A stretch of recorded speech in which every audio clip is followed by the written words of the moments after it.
Francesca's POV. Pasensya na, wika ko at mas ibinaon ang mukha sa kamay. Shit, sana lamunin na lang ako ng lupa. Okay lang yan, at least ikaw, nalalabas mo yung nararamdaman mo, hindi ba? Aniya kaya unti-unti, binuksan ko ang sibang ng mga daliri at pinagmasdan siya. She's pretty, matapang ang itim na mata. Short hair pero sophisticadang dating, kaya nagtaka na ako. Bakit naman? I asked and lowered my hand. Mas nakakahiya nga ako eh. I looked around. Swerte lang kasi walang nagtawag ng atensyon ko kasi ang ingay ko atang umiyak. Di naman masyado, miss. She smiled. Very, very sakto. She even showed her fingers para ipakitang konti lang. Kaya natawa na ako. Pero kahit na kinagat ko ang labi at muling pinunasan ng mata, halata bang umiyak? Oo sis, halatang halata. Nakangiti niyang sabi. Pero okay lang yan, maganda ka pa rin. Salamat. I smiled. Ikaw din, ang ganda mo. What's your name? Davina. She offered me her hand. Dav na lang for short, pero hindi yung lumilipad ha. Meaning na name ko, beloved or true love. Francesca. I accepted it. At nang abutan niya ako ng pagkain, nagulat pa ako. Oh, kain ka muna. Kanina ka pa umiiyak eh. Baka napagod ka? I was shy but my stomach felt like turning, so I took it and thanked her. Salamat, Dav. I said and ate the burger she gave me. Mabilis pang pagkain ko na parang di nakakain ng 3 araw, kaya kinalma ko ang sarili. Naku, ayos lang. Sige, kain ka lang, Francesca, she said. Okay ka na ba? Oo, salamat. I said and remembered the scene earlier, pero agad ko yung inalas sa isipan. Naku, pasensya na rin ha, she said. Akala ko kasi talaga may teleserye, kaya dramang-drama din ako. Kanina pa nga ako naghahanap ng tiyempong bigyan ka ng tissue para may exposure ako kaso namula siya. Sorry, nakakaya din ako. Okay lang, nakangiti kong sabi. Nakakahiya rin naman ako kaya parehas tayo. At least napatawa kita kahit papaano. She grinned at me. Okay na bang pakiramdam mo? Oo, medyo. I said and touched my chest. Salamat, Dav. Nakakaya pero thank you. Pasensya na nga lang kasi di ka ata nakapagpahinga, kakangawa ko rito eh. Ayos lang, ito naman parang others. Sinig ko pa niya ako. Feeling ko nga parehas lang tayo eh. Parehong may tinatakbo ang problema. Doon na ako napatingin sa kanya at nakita ko ang malungkot niyang ngiti. You do too? I asked and she nodded at me. I didn't know why but it was such a comforting feeling to talk to a stranger or someone I barely know my problems. And she listened to me. She was nodding her head. Papaiyak pa nga madalas kaya naiisip kong bagay nga sa kanya mag-artista kasi mabilis siyang maiyak. I told her everything and to my shock, we were almost the same. Ayun, todong alala pa ako tapos di naman pala totoo. She sighed and gave me a small smile. Kaya yun, umalis na lang ako. Sa akin naman totoong nagkaganon kaso maybe we were not really meant to be. Grabe talagang mapaglaro ang tadhana, no? She sighed. Medyo magkaiba nga lang tayo kasi hindi ko kaya mag-monologue ng English sa diretso kapag confrontation. Doon ako maling napatawa at nakita ko ngisi niya habang umiiling at muli akong inaabotan naman ng candy na dala niya. Sorry but the way you described that man is quite familiar, I said. If it's okay and kung komportable ka, can I ask what the name is? I saw how pain filled her eyes and she heaved a deep sigh and spoke. Oh miss, dito lang babaan mo, di ba? Nabitin ang sasabihin niya nang lumapit ng konduktor. Tinatawag siya kaya ngumuso siya at malungkot na kumuway sa akin. It was sad, but Davina had to go when she reached her destination. She even gave me her number and said I could contact her if I needed something, which made me happy. Sometimes meeting stranger is great. Natahimik akong muli at nakatulog sa sobrang pagod sa biyahe. Mabigat ang pakiramdam ko at natatakam sa pagkain, hindi ko alam kung ano. Kaya pagkarating sa destinasyon, nag-ikot-ikot ako ron sa mga stall sa may market. Miss, may kiwi po kayo? Pagbabaka sakali ko sa ikalimang store na napuntahan ko. Ano, yung pampakintab na sapatos? Hindi po. Prutas po sana, yung green. She nodded. Sandali, meron ata roon yung kasama ko eh. Diyan ka lang, tatanungin ko. I patiently waited for her and my eyes brightened when I saw her with a plastic bag on her hand. My eyes widening and almost danced in glee when she gave it to me. Salamat po, I smiled. Tanong ko lang po pala ate, may malapit po ba rito ang resort or hotel? Oo, she said. May dagat dyan malapit, may resort, Malapit din sa airport kaya mabilis ka makakaalis kung sakali. Sakay ka ng tricycle dyan sa may pilahan sa labas tapos sabihin mo. I nodded and thanked her. Medyo hirap akong hilahin ang maleta ko papunta sa may tricycle at pagkalabas pa lang unahan ng mga driver na kumaway sa akin. I smiled and almost flipped my hair. Grabe talagang kagandahan to. Ayaw pa maniwala ni Jerry kung pansinin ako eh. Bigla akong natigilan. Parang natigil ata ang mga tao sa paligid, kaya umiling-iling ako at sinampal ang mukha. Hindi ako iiyak. Doon ako sumakay sa una sa pila.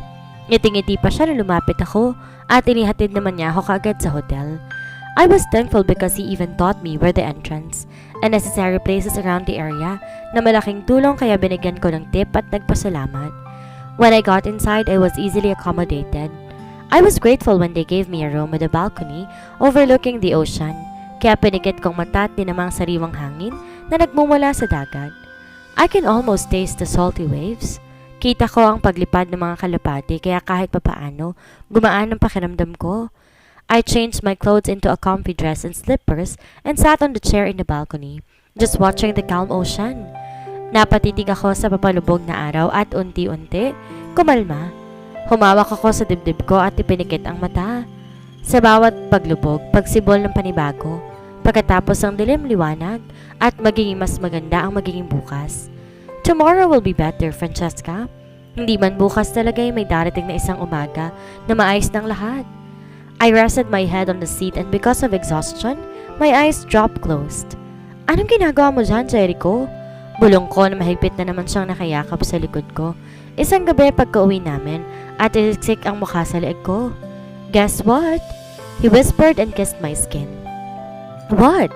Bulong ko at nagpigil ng ngiti. Medyo lumalayo pa dahil nakikiliti ako.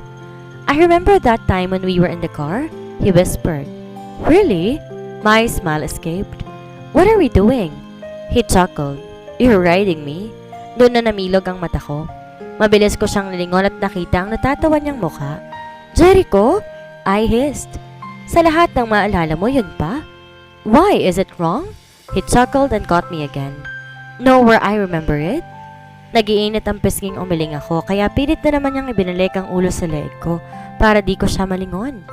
When I was parking the car, bulong ni Jericho. Tapos nung may kinuha ko sa backseat, bigla akong parang narinig yung ungol pa. Din Jericho! Hinampas ko ang hita niya sa sobrang hiya at mas sumalakak siya at mas simakap. Don't be shy, Francesca. Alam ko namang hindi pa tayo mag-asawa. He whispered. My heart pounded. Couldn't believe I was hearing those words from him. Humawak ako sa braso niyang nasa may tiyan ko at hinaplos iyon. Have you remembered everything? I whispered and I felt him shaking his head, accompanied by his exasperated sigh.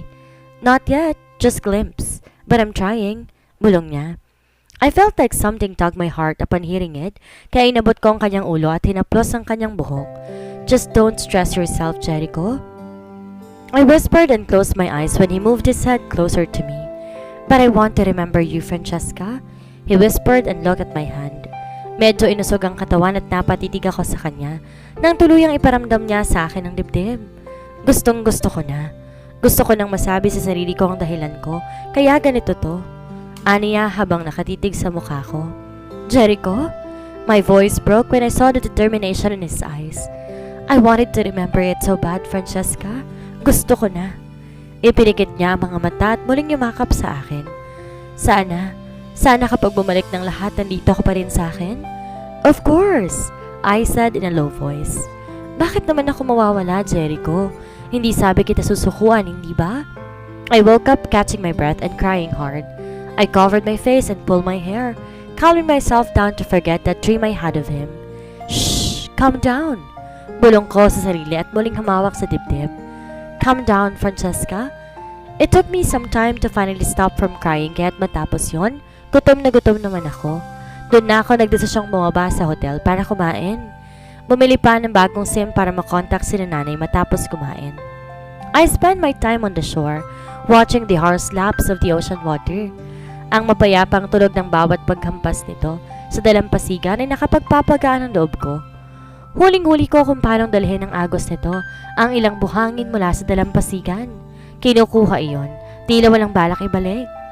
I almost felt the loud and painful tug of my heart as I clutched it. My heart is like that of the sands in this beach. Kinuha mula sa akin at ngayon nagdarasal na sana makuha ko na pabalik. Wasn't it hard loving so much that the moment they took your heart with them, you couldn't get back it anymore? Hello, Nanay? Francesca! Halos mapapikit ako sa lakas ng boses ng nanay pagkasagot ng tawag ko. Grabe namang sigaw yan, Nay. I teased but she was not joking around at all. Anong sigaw? Ikaw na bata ka, peste? San ka ha? Kanina pa kami nag-aalala dito. She scolded and I chuckled. Aba, anong tinatawa mo dyan? San ka nang mapalo ko na yung pet mo? Nay, I smiled while saying that. Ayos lang po ako. Anong ayos? Bakit di ka sumasagot ng tawag? Ba't out of coverage ka? Di ka nagsasabi kung di pa tumawag ang asawa mo. Di namin malalamang umalis ka? Parang tumigil ang puso ko roon. He called? Aba, oo. She sighed. Ano bang nangyayari sa inyong dalawa, ha? Tumawag yun kanina, umiiyak daw ata, sabi ng tatay mo. It's nothing, Nay. I sighed. Misunderstanding. Anong meron? Bakit basta ka nalang ba umalis? Nung tumawag ka nung nakaraan ang sabi mo, ayos na kayong dalawa. Anong meron? Sinaktan ka ba nitong... Nay, ayos lang po. I said and smiled. Kung tatawag ulit, wag nyo na lang po sabing nakausap nyo ako. May hindi lang pagkakaintindihan. Oh? She sounded confused. Bakit ganun? Kwento ng tatay mo nagmamakaawa ka raw sa kanya. Nagtatanong nasan ka. Ganun ba ang isang hindi pagkakaintindihan lang? Ganun lang kasi talaga kasobrang kagandahan ko, Nanay. Ba't dasaan ka't kukurutin ko yung singit mo, Francesca? She scolded and I chuckled. I brushed my hair with my fingers and glanced at the water, touching the toes. Papaliwanag ko na lang po sa sunod, Nay. I said gently. Huwag yun na lang pong sabihing tumawag ako. Nagbabakasyon lang ako rito, mga 2 linggo lang siguro, tapos uwi ako ng San Isidro. Natahimik siya. Sigurado ka bang simpleng hindi pagkakaintindihan to? Pagpapaliwanag ko na lang. Nay, I said. Medyo magulo lang po kasi. Sige. Narinig ko ang buntong hininga niya. Hindi ko sasabihin kung sakaling tatawag ulit pero sana maayos ito. Normal lang na meron talagang di pagkakaintindihan ng mag-asawa pero huwag papatagalin ha. Pahinga ka lang muna dyan, Francesca, at umuwi ka rito. Opo, Nay. Salamat. Mahinang sabi ko. Mukhang miss na miss mo na ako ha. Excited ka na bang muling makita ang liwanag ng kagandahan ng San Isidro? Santissima, Francesca. Natawa na siya. Naku, kukulimlim na naman ang probinsya natin kasi darating na ang bagyong Francesca. Nanay, reklamo ko lang. Nakanguso dahil nagiging hobby na ni Nanay ang awayin ako. Bully ka talaga. Si tatay nga fan ko. Ay, hindi fan ang tatay mo, anak. Tao yon. Pambabara pa niya kaya mas bumusangot ako. Kahit pa paano ayos naman ang naging bakasyon ko. Para nag-detox pa nga ata ako dahil wala akong social media at ibang kausap na kakilala. I only texted Nanay once, telling her I'm fine and that's it. Nag-deactivate ako. Nakita ko pa mga chat messages sa akin mula sa mga kaibigan pero wala ako lakas sagutin ng mga yon. The new environment freshened me up and relaxed my mind but there is no day I haven't thought about him and Stacy. Napatitig ako sa sunflower sa kamay ko mula sa bangkang nirentahan ko na nasa gitna kami ng dagat. Stacy, wherever you are, Mama Francesca loves you, anak. Bulong ko sa hangin at ngumiti. Unti-unting binaba ang bulaklak at pinagmasdan kung paano yun kunin ng mga alon sa isang lugar na walang nakakaalam. These days, I realize I've been craving for kiwi so much. Nung papauwi ako na San Isidro, binisita ko palit sina ate doon sa tindahan para makakain man lang ako sa biyahe. As usual, hilong-hilo na naman ako. Di pa rin sanay sa mga eplano kahit ilang beses na rin ako nakasakay. Ma'am, sandwich? My eyes widened when I saw a familiar woman who looked startled when she saw me. Francesca? Shirley, I uttered and gasped. Nandito ka pala? Oo. She smiled at me. Are you okay? Where have you been? Jericho's been looking for you. Di ako kaagad nakapagsalita doon. Kumuha muna ako ng lakas ng loob bago siya kausapin. Can you please not? Di ko na naituloy yun nang umiling siya sa akin. Tell him? She asked and I nodded, biting my lower lip. Of course I won't. This is not my story to tell. I will keep this a secret kahit kay Brian. Just take care of yourself, ha? Doon na kumalma ang puso ko. Salamat, Shirley. No worries. She uttered and handed me the sandwich again. Kain ka muna. Kakakuha ko pa lang ay kaagad na akong natigilan. Mabilis nilapag ng sandwich at napatayo para tumakbo sa banyo. I saw the shock on Shirley's face when she saw me, na hindi na ako nagulat nung nasundan niya ako habang nagsusuka ako sa banyo ng eroplano. Hinahapdos pa niya ang likod ko. Are you okay? She asked and offered me a warm water, which I gently took from her. Yeah. I nodded and gave her a faint smile. Medyo ganito lang ako sa mga flight. Mabilis mahilot saka masuka. How about some meds? She smiled kindly and I shook my head. No, ayos lang, Shirley. Ngiti ko. May chocolate ba kayo dyan? Yes, we do. Gusto mo? She asked and I nodded and thanked her. Inalalay niya ako pabalik sa upuan ko. I even saw her check if I'm comfortable on my seat, and then she gave me a small paper bag. I took it and saw different chocolate bars inside. Hi, Francesca. Cheer up. Tomorrow will be better. I did not even get to say goodbye to her when we reached our hometown. Gabi na makarating kami. Ang sariwa't pamilya ng samyo ng hangin ang agad kong napansin ng pagkababa. Malaki pa ang ngiti ko habang naglalakad palabas ng airport. Halos isabay-sabay pa ang palda ng dress ko. San Isidro, my hometown. I wore my glasses, kunwari feeling Amerikana pa, at feel na feel pinagtitinginan. Ang reyna ng dinibdibang lupa ng San Isidro ay nagbabalik. Bigla akong natawa sa sarili at nagtawag ng tricycle. Nababaliw na ata si Francesca. Oh, Francesca!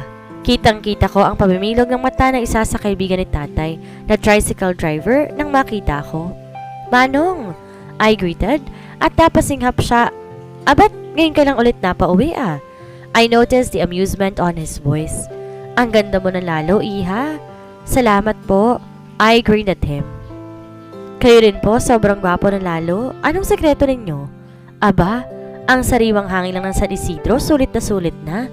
Ikaw ba? Sus, Manong. Di na kailangan ng secret kasi natural na kagandahan kaya to. Turo ko sa mukha ko kaya tawa kami ng tawa. Nag-appear pa bago niya ako tulungan sa pag-akit ng gamit ko sa loob ng tricycle. Ikaw talaga, hindi nagbabagong pagkapositibo mo. Ngumiti siya at ginulo ang buhok ko. Bakit? Di ka sinundo ng tatay mo? Ah, secret lang po muna na uuwi ako. I smiled at him. Surpresahin ko lang po sila ni nanay. O siya, tara na't medyo malalim mang gabi. Panigurado ako miss na miss ka na ng mga tropa mong sabongero dyan sa may bahay ninyo. Aniya? Oh, di pa rin po ba nawawala ang sabong? Abay, oo. Alam mo naman ang mga kabataan. Iling niya. Bukas kapag nakita mo sila mag-hello ka, miss ka na naman ngayon. Oo nga, Manong. Miss na nila ang kagandahang to, no? Biro ko sabay hawi ng buhok kaya mas natawa siya sa akin. Habang nasa biyahe, binusog ko ang mata sa tanawing na miss ko sa probinsya. Medyo matagal na rin pala nung huli ako nakauwi, kaya ang saya-saya sa pakiramdam. I wonder if San Isidro Hospital is still accepting doctors right now?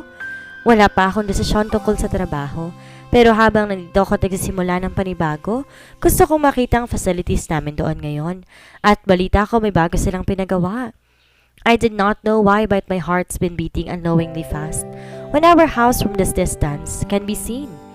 Nang maihatid na ako ni Manong, nagpasalamat ako at kumuway bago marahang binuhat ang maleta ko papasok sa bahay.